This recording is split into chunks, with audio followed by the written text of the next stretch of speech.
those of you who got an invite, welcome to Nerd Prom. No matter where in the world you are, we're all Nerds International. With the hyphen. Alright, YouTube, it's Mr. Mean coming at you from kinda gloomy Beaumont. It is about 2:30 Sunday afternoon. I haven't done a video in about a week because I've been fighting a cold or sinus infection or something. I don't know, man. This Beaumont weather does not agree with me. I'm tired of being sick. I've been sick way too much, and that's not like me because I'm usually a pretty healthy guy. So, sorry for the delay in videos. For those who have subscribed, I appreciate all of you. Thank you very much. It means a lot. I enjoy doing these videos, and I like seeing the comments from you guys, and I appreciate it because you're taking time out of your busy life to watch me ramble, and that's pretty cool. So my voice is a little froggy. I apologize. I've got a kind of deep voice anyway. This does not help. It makes it a lot deeper, but it is what it is, and there's nothing I can do about it. So hopefully the video and the audio quality is okay. Guys, let me know what you think. I wanted to just go over two things today in this video, so it's going to be a little bit of possibly a longer video. I have rambled on and on over about the last year, 8 months to a year, about Ulysses Spiel's The Dark Eye RPG. And I was complaining about how I couldn't get a group or anything, and there's the core book. Of course, it's a hefty tome. I've done a review on this book. Go back in the channel, watch the reviews, comment and everything. If you don't know about it, it's a fantastic game. This is Germany's version of D&D. It's been out for 30 years. This is the 5th iteration of it. It's very cleaned up, very well done. There's a huge world. There's a ton of source material. Like I said, this is the core book. Of course, you have the GM screen, which comes with a tavern generator in it, which I thought was really cool. A little extra bang for your buck. It's a hardback GM screen. It's very well done. If you don't have it and you're a Dark Eye GM, I recommend you get it. It is totally worth it, especially the tavern generator booklet that comes with it. And then a couple weeks ago, I did a review of the Aventuria map set. And one of the things I had said is you get this huge box, and there's only like 6 or 7 maps in here, and they no way, shape, or form take up all of this space. So I had said that I bet the core rulebook could fit in there really well, and it does. And it gives you a little room on the side, about a ½ inch, 3/4 of an inch at the top, or the bottom, however you put it in there, where you could put your dice or pencils or whatever. But the nice part is, I opened it up, and of course I've got in there, you get the Witch's Dance when you buy the core rulebook. I don't know if you still do, but when the core book came out after the Kickstarter, I was able to, when I bought it, I got this as well. And then of course the Inns and Tavern. This is all inside the box for maps, by the way. So everything I'm taking out, starting with the Witch's Dance, Inns and Taverns, this is all the stuff that's inside that I'm using to transport everything. All the maps, you can see there's quite a few. The maps are gorgeous. I did a review of them. Go back and check it. And then I've got the Almanac, hardback, pretty solid book. It's got some maps in it as well. And I have the Bestiary in there, which again, hardback. Also did a review on this. All inside this box. And it stores it quite well. So I just wanted to point that out, and because I had done it on my video, and I said I bet some of these books will fit inside of this box, and they do. And I had the pleasure of running the Dark Eye for my Saturday gaming group. We alternate GMs, so on one Saturday, my friend John runs Deadlands Reloaded. And then on the opposite Saturday, I choose to run something, and it's usually a one-shot or whatever, or my friend Joshua runs something. And we just kind of, because one of the things we said is, man, we've got all these games, we want to play them. So we usually make pre-gens, or we print them off from the company's website, and we try to give the game a run. So excuse me, I have been babbling about the Dark Eye for, like I said, nigh on almost a year now. And so I was like, hey guys, I'd really like to run the Dark Eye on Saturday. And they were like, yeah, sure, run it. So we did. We actually made characters. My friend Joshua had gone out and bought the book, and he is not a character making kind of guy. It's not his cup of tea. If the system is a little bit convoluted or a little too in-depth, he gets lost. It's just not his cup of tea. And I get that. I like making characters.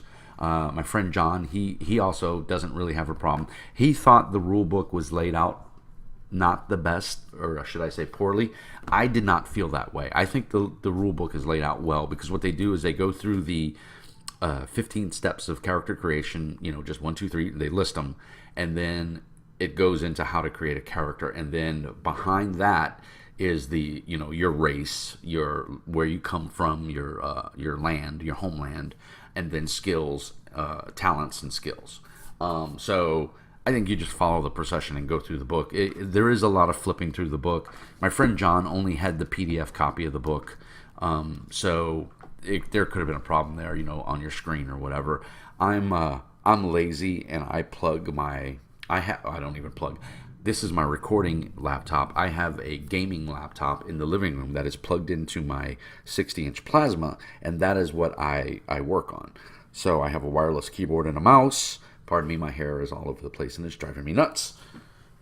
And I know, it's a short drive. And so what I do is I plug in a wireless keyboard and a mouse, and I work from my recliner.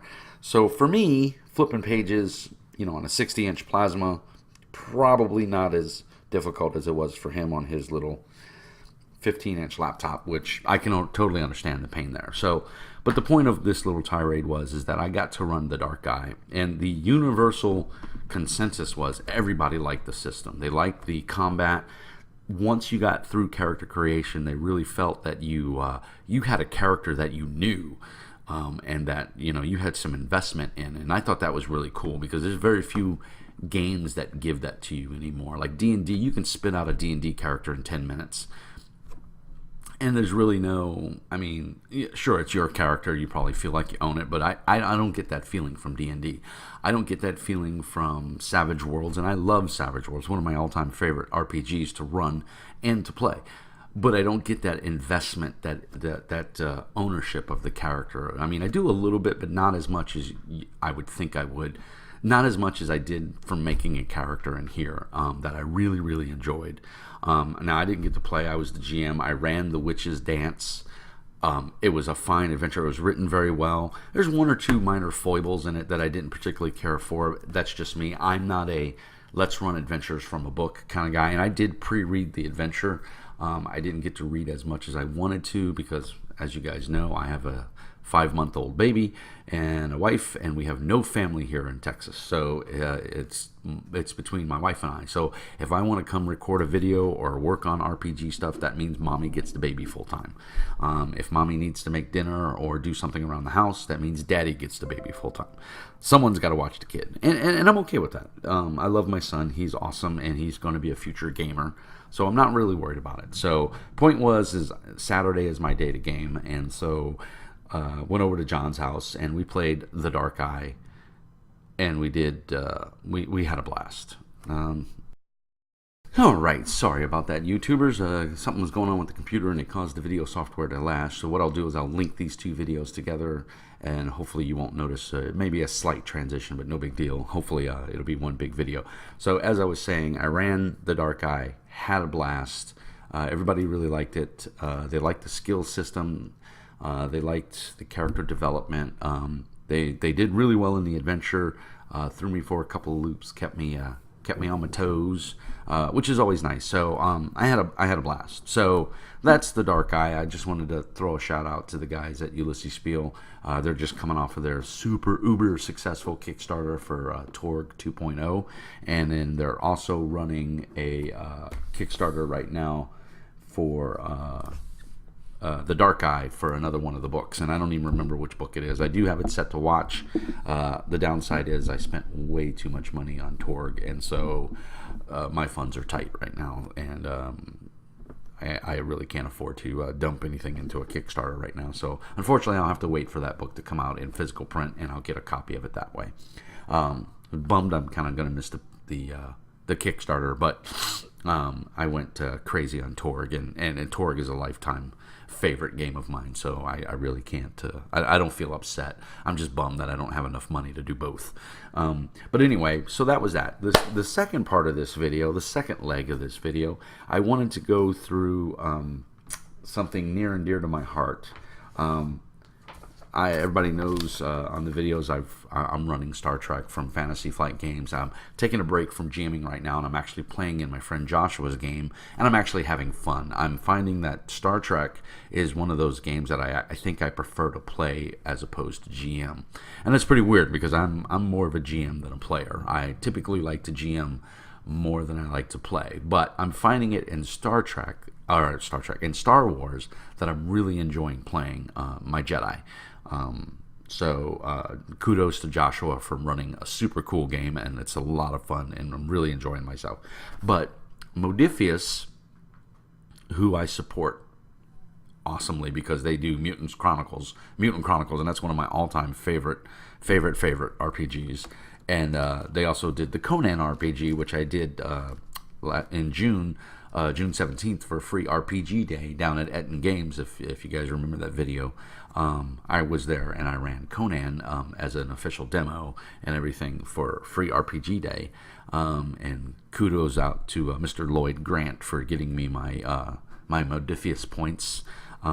He put all my points up on the website and stuff. So if you don't know, Modiphius has what they call a Silver Shield program, and you run demos and events. You go to conventions and you generally just tout the laurels of Modiphius, and you get points for it and everything. So I do it by running game conventions and games and stuff at the local game store. So anyway, long story short, they came out. They didn't even do a Kickstarter for this. This went directly to sale. Star Trek Adventures, using the 2D20 system. So this makes 4 games now that I have in the 2D20 system. So it is fast becoming one of my favorite systems. It's very flexible, it's very fluid, and it is fast, and it's fun. Of course, Mutant Chronicles uses the 2D20 system. Conan uses the 2D20 system. The soon-to-be-released Infinity RPG, based off of Corvus Belli's miniature game called Infinity, will be released, and it will use the 2D20 system. And then, of course, now Star Trek uses the 2D20 system. So this is, if you bought the core book, you got a PDF. Oh, I just hit the table. I bought the core book, but it's not released until August. But what they did is they sent us if you bought it, you got a PDF copy of it, which is cool. And then I really didn't want to spend $70 on a game book because it has to come from overseas and the shipping and everything. But I did it. I think $70 is a little overpriced. I think I love Modiphius. I think they do great work, but I think the price of the book is overpriced. I don't think that book should be over $50. I mean, it's a huge tome. It's 370 pages, I think. A couple pages of ads and stuff in the back for Conan and Mutant Chronicles and stuff, which, hey, I'm all for them supporting themselves and advertising in their own books. That's awesome. But and the production quality, I have no doubt, will be totally stellar, because that's just how Modiphius does it. They don't put out crappy books. But my personal opinion is I would like to have seen that price point at $50. I don't think $60-something was I thought that was too high for what you got. But I'm a fan, and I bought it. And the part that miffs me, and I'm not mad at Modiphius or anything, is the day after I bought the physical book, they released the PDF. So I could have spent $15 and got the PDF, and I would have been fine with that. And until the book was released in my local game store, or it was carried on Amazon, and I could have got it for a little bit cheaper. But it's okay. I've got it now, so I've paid for it. It's done. It's spilt milk. No crying. So anyway, printed this. It's not the best copy, and this is not Modiphius' fault. This is my copier at work. It is not the greatest printer. It's a cheap little Brother printer. I shouldn't say cheap, but it's a 3150. It's an older printer, and it just, the way this book was done, some of the fonts were like a light blue, and they just didn't come out right. And Let me find a good example. Yeah, here's a good one. So, page 215 of chapter 9. You can see it right there. You can see it's barely readable. This light blue font right here at the top where my index finger is. And then the regular text is fine. You can read that just fine. So if you're going to buy the PDF and you're going to print it and you're going to make a copy of it, keep that in mind. I took this to Office Depot and it was like $6, I think, to get it clearer cover, the big spiral, and a back black, which is what I like. Just be aware that, I don't know if you can, depending on what type of printer you have or whatever, set it to print darker or something like that. I don't know what the solution there is. If anybody's a print expert or knows, let me know. Because I mean, it is readable, but it causes a little eye strain on these old eyes. But it is readable, and I'm working through making a character. I have a game Wednesday night, this coming Wednesday, at my local game store, Cyberlords, and we want to play because a bunch of us are Star Trek fans. So we're totally excited for this. This is definitely a usable copy until I get my physical book. If I get access to a better printer, I will probably reprint it just because I'll have a copy on the table for the players, because $6 to get it spiral bound, and shameless hack, I print it from work. I did get permission from my boss, and it was okay, so it's worth it. But what the gist of this video was is that Modifius Games uses a mechanic where they use tokens in their game. Infinity has it. Mutant Chronicles has it, Conan has it, and it's called momentum. And it's when you make a roll, a skill roll, and you get more successes than what you need based on the difficulty, you generate what's called momentum.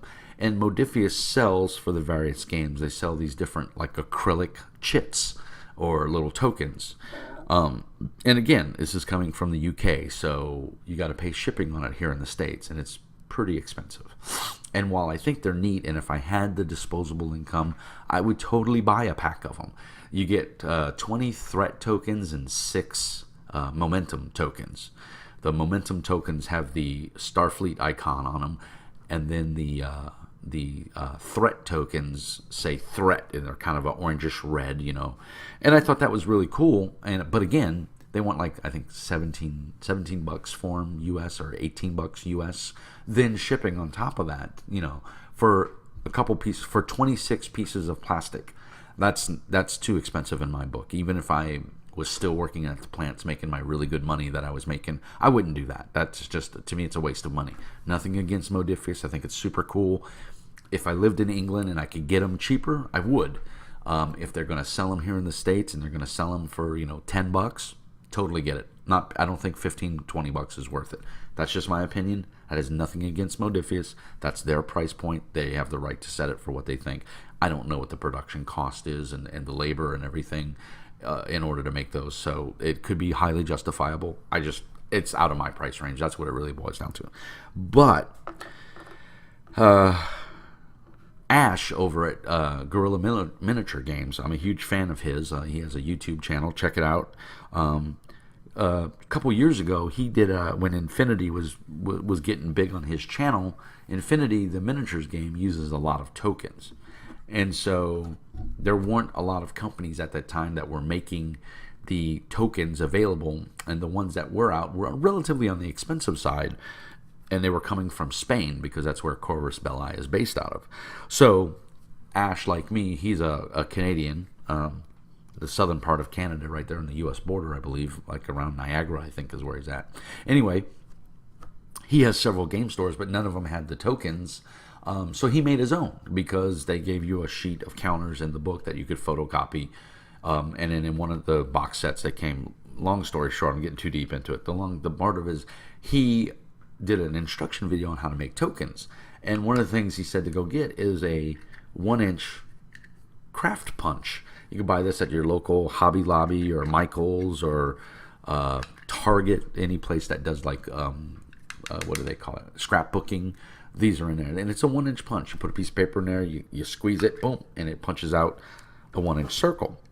And so what I did is I needed some tokens for my threat tokens and my momentum tokens for Star Trek that I'm going to run Wednesday night. And I said, man, I really need them. I don't want to keep using the skulls that I'm using for Conan and for Mutant Chronicles for Dark Symmetry points. I need something else. And then I remembered that I had bought these little, they call them bottle cap stickers. They're clear acrylic, sticky on one side, and they're kind of beveled, and they're 1 inch in diameter. So they fit inside of a bottle cap or whatever, but Ash uses them to make those tokens. And I remembered that I had all of this stuff. And you can buy these on Amazon. You get a pack of like 100 for like $7 or $8, I think. This will set you back under $10. And you get a world of use out of it, because if you use any games that use tokens, or you need more tokens that you got in a board game, 9 out of 10 times nowadays you can go online and you can find a JPEG or a GIF of the images, and you can just print them, make them 1 inch, and print them out on your color printer or your black and white printer, and you can cut them out with this hole punch. And so what I did is I went on the internet and I found the red alert symbol from Star Trek that you see flashing on all the whenever they go to red alert, you see this, and it's literally just a 1 inch piece of heavy cardstock and one of those little labels, and it's pretty sturdy. It'll hold up to some gameplay. And it says red alert. You can see it right there. It focuses in off of my big fat head. So I made that one. So red alerts, these are basically the threat tokens. So I found an image, I cut and pasted, opened up Word, or in my case OpenOffice, that's what I use here at home, and I just copied the image 20 times, and then I printed it out on a piece of heavy card on my color printer, and then I just punched them out, and so that's what I got. So, and I think they look great. And then for the momentum for the players, you need 6 of them. And since we're playing in the Federation, I thought that would be perfect. That would be a good image for the Federation token for the momentum. And there's 6 of these, because they can never have more than 6. So as they generate momentum, we can use these tokens. I'll put them in the center of the table. And you can see I made a whole bag of them. And I'll just take them to the game with me, and we'll be good to go. So that's really what I wanted to go over. I think it's great that companies produce these little knickknacks for the game. Sometimes the price point is out of reach, and sometimes they have to set that price point in order for them to make a profit. And let's face it, they're in this to make a profit, and I get that. But I have to be frugal with my money. I obviously have a baby to raise, and I don't have the greatest job in the world, so I have to spend my money wisely. And so this is how I chose to spend my money wisely. It was a lot cheaper for me to spend, this $10 that I spent a year ago, and print these for basically free, because I've already printed a ton of these for Infinity. I've printed them for Savage Worlds, for Rifts. I made a whole bunch of tokens for Rifts, so I'm good to go. And I still got another whole sheet that has 20 of these on here, plus half of this sheet. So I still got 30 plus tokens that I can make if I need them. So if I figure I need more momentum tokens, I can make them. I've got the image. I saved it on my computer. I put it in the Star Trek folder. And so, yeah, just a cheap alternative. I thought I'd show that to you guys. If you need any more instructions, or you need a link on Amazon, if you need more information, email me, jpolak@gmail.com, and or you can get a hold of me through YouTube.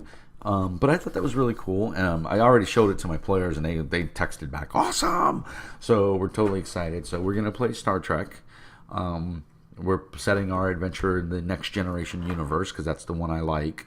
And I'm looking forward to it. We're gonna run Wednesday night. We're gonna make characters, although I think they all went out and bought the book already. So they each bought the PDF. So they hopefully will have characters already made, and we'll be able to go. I was looking online and I couldn't find any pre-generated. I hope they have some. They had some in the playtest documents, but I'm not sure if those are compatible with the new book after the revised changes and everything. So I don't know. I haven't had a chance to look at them. I might futz with that later on tonight and see what I can see. But so that's just what I wanted to share with you guys tonight on this gloomy Sunday afternoon.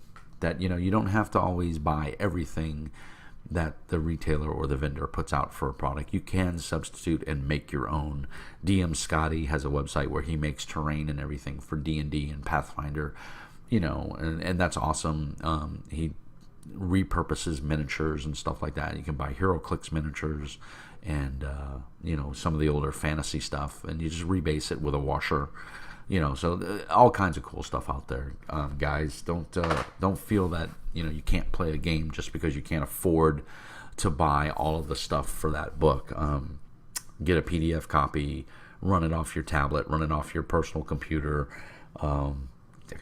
One of my players, Arthur, he doesn't have a tablet. He has a phone, and he puts the PDFs on his phone, and that's what he works with. I mean, he lives within his means, so good for him. So anyway, I just wanted to get this little video out there because I hadn't done one in a week, and I'm not sure how my health is going to hold out because of this crud that's going around or whatever. So I felt I was able to do it tonight, so I wanted to get a video out there and keep in touch with you guys. So let me know what you're playing. Are you looking forward to the new Star Trek RPG?